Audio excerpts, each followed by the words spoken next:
MLC కవిత BRS party నుండి బహిష్కరణకు గురైంది. ఇక సొంతంగా జాగృతి ఆధ్వర్యంలో కార్యక్రమాలను నిర్వహించబోతుంది.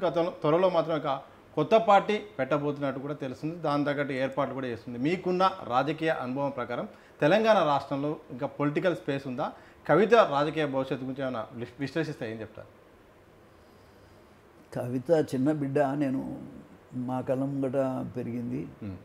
రెండోది ఏంటంటే ఆ విషయం నేను ఏం కామెంట్ చేయదలుచుకోలేదు. కానీ తండ్రి బిడ్డలు ఎలాగపోతే రేపు కలిసిపోతారు అనే అభిప్రాయం ఉంటుంది ఎవరికైనా.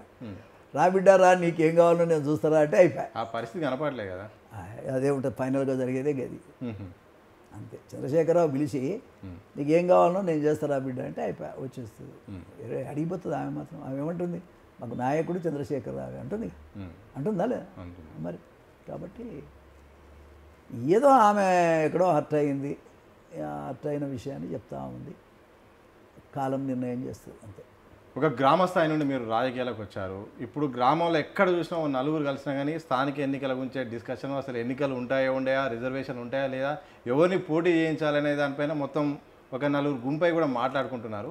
ఇలాంటి సందర్భంలో జనాలు ఎటువైపు ఆలోచించాలి? స్థానిక సంస్థల విషయంలో కూడా, ఎన్నికల విషయంలో ఓటర్ల నాడి ఎట్లా ఉంటే బాగుంటుందని మీరు అనుకుంటున్నారు?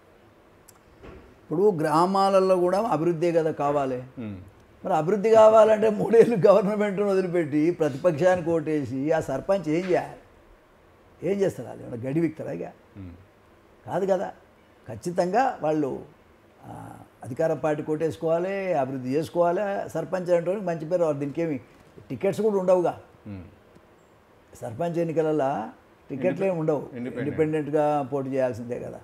కాబట్టి మరి ఖచ్చితంగా అధికార పార్టీ సహకారం కావాలనుకున్నప్పుడు, అభివృద్ధి కావాలనుకున్నప్పుడు ఓటు ఎవరికి వేయాలి? కాంగ్రెస్ పార్టీకే వేయాలి, వాడుకోవాలనేది నా విజ్ఞప్తి. ప్రజలందరికీ కూడా కాంగ్రెస్ పార్టీ గెలుస్తుంది.